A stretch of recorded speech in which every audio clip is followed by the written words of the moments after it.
Halo, selamat pagi semuanya. Perkenalkan, nama saya Brian. Hari ini kita akan membahas 3 buah soal biologi dari SBMPTN 2019, Saintek ya. Langsung kita mulai saja untuk menyingkat waktu. Nomor 1, salah satu tahapan dalam fotosintesis adalah reaksi terang. Manakah pernyataan yang benar berkenaan dengan reaksi terang? A. Reaksi terang terjadi di stroma dan menghasilkan energi. B. Reaksi terang terjadi di gerhana dan menghasilkan energi. C. Reaksi terang adalah reaksi yang mengubah energi cahaya menjadi energi mekanik sehingga dihasilkan energi. D. Hasil reaksi terang adalah NADPH2, ATP, dan pembebasan O2. E. O2 yang dibebaskan dari reaksi terang berasal dari fotolisis dengan menggunakan isotop O16. Baik, ini adalah soal tentang reaksi terang ya. Yang kita tahu ini sini ada fotosintesis terdiri dari 2 buah tahap, yaitu reaksi terang dan reaksi gelap. Kita akan membahas sedikit tentang reaksi terang sebelum kita melanjutkan terhadap soal ini. Baik, yang kita bisa lihat di sini ini adalah reaksi terang, grafik reaksi terang. Jadi reaksi terang adalah reaksi yang memerlukan cahaya matahari. Karena apa? Karena di sini akan terjadi adanya foton yang akan datang kepada fotosistem 2. Ini foton. Nah, fotosistem 2 ini apa? Ini adalah P680, sementara fotosistem 1 adalah P700. Di sini ada 2 buah siklus yang kita akan bahas. Siklus siklik, yang di sini siklik, ini siklik, dan siklus yang non-siklik, seperti ini. Nah, kita akan bahas terlebih dahulu yang non-siklik. Jadi di sini nanti akan ada eksitasi elektron dari klorofil A di sini dari fotosistem 2, di mana di sini akan terjadi yang namanya fotolisis. Fotolisis. Ini adalah bisa dibilang pemecahan air ya, H2O akan dipecah menjadi 2 buah molekul hidrogen ditambah setengah O2 ditambah 2 buah elektron. Nah, 2 buah elektron ya. Nanti di sini akan keluar juga 2 buah elektron naik ke atas ke primary acceptor melewati plastoquinon, sitokrom kompleks, phosphocyanin. Nah, nanti di sini akan mencapai ke fotosistem 1. Di sini akan tetap terjadi eksitasi oleh foton karena kita menunggu cahaya. Foton. Nah, di sini elektronnya bakal naik lagi ke atas ke ferrodoksin dan berikutnya elektron tersebut akan membantu mengkonversi NADP+ menjadi NADPH. Maka hasilnya di sini ada NADPH. Di sini juga akan dihasilkan ATP oleh sitokrom kompleks. Berarti dari non-sikliknya akan menghasilkan ATP dan NADPH. Itulah energi yang dihasilkan, nanti akan digunakan energi di reaksi gelap. Tapi kita tidak bahas reaksi gelap di sini. Oke, di sini juga tadi sudah sempat disinggung ada reaksi yang siklik yang terjadi pada fotosistem 1. Di sini elektronnya naik bakal langsung ke ferrodoksin dan akan terus berputar melewati sitokrom kompleks, maka akan terus menghasilkan ATP. Jadi di sikliknya akan terus hasilkan ATP terus dan terus. Nah, kita akan kembali ke soalnya. A. Reaksi terang terjadi di stroma dan menghasilkan energi. Nah, di sini pernyataannya salah karena reaksi terang terjadi di grana. Ini adalah kloroplast ya. Dan yang saya lagi gambar ini ada tumpukan cincin yang disebut sebagai grana. Nah, satu cincinnya itu disebut tilakoid. Di sinilah sebenarnya reaksi tilakoid. Di sinilah sebenarnya reaksi terang terjadi di tilakoid, yaitu pada grana. Jadi jawabannya di sini sudah ketahui ya, sebenarnya jawabannya B.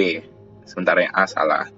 Yang C, reaksi terang adalah reaksi yang mengubah energi cahaya menjadi energi mekanik sehingga dihasilkan energi.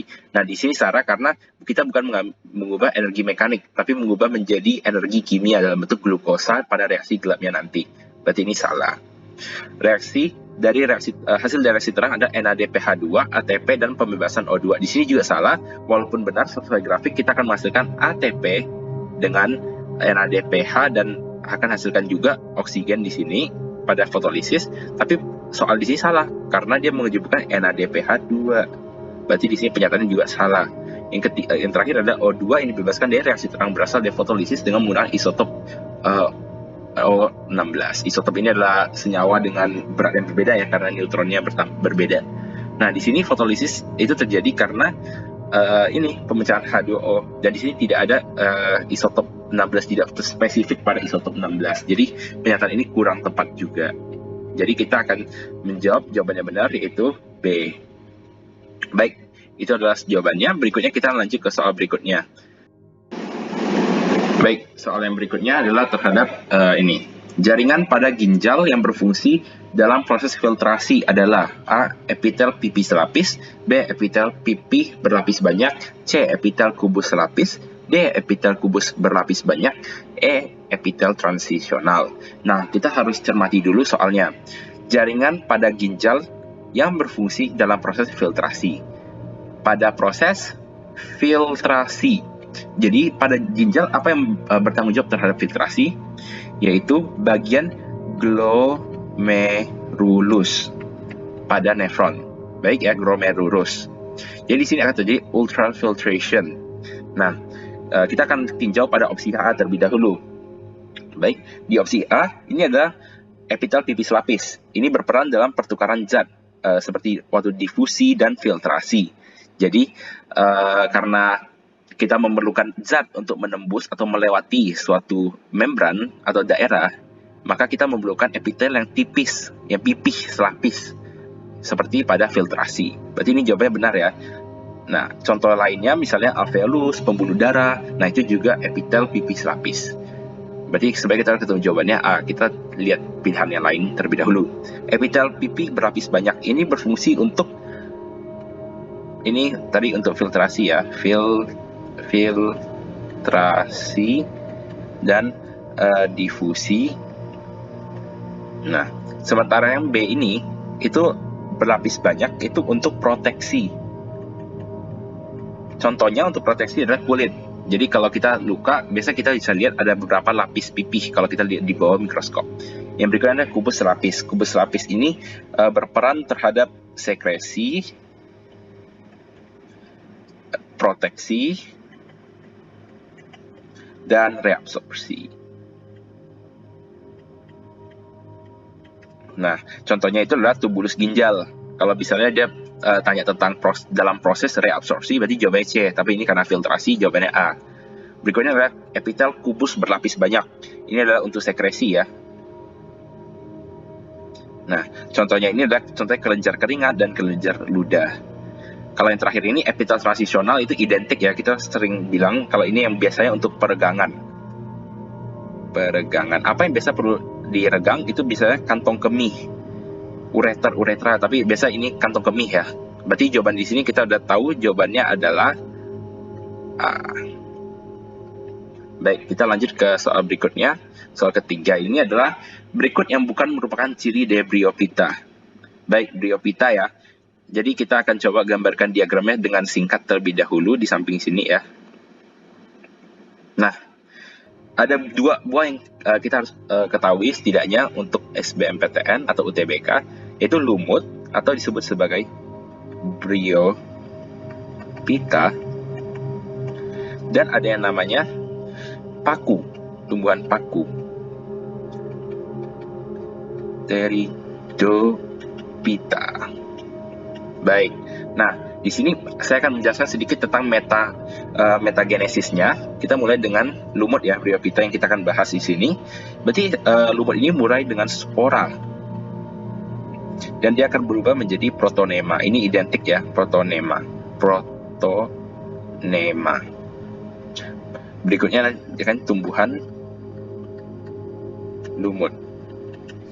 Nah, berikutnya nanti dia akan ada dua jenis, ada yang laki-laki dan ada yang perempuan, antheridium, dan ada yang apa, archegonium. Benar. Oke, ini adalah yang wanita ya. Berarti ini nanti akan ada ovumnya dan di sini akan ada spermatozoidnya. Nah, di sini mereka akan nanti berfertilisasi, membentuk zigot. Sebenarnya gampang ya. Yang kita perlu ingat ini adalah fase ininya. Dia akan menjadi sporofit. Nanti juga akan setelah itu dia akan bertumbuh menjadi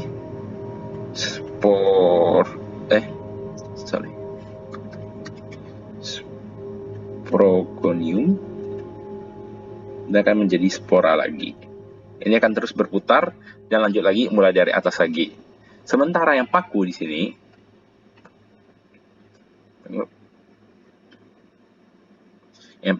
ini identiknya adalah nanti dia akan sporanya akan berubah menjadi yang namanya protalium.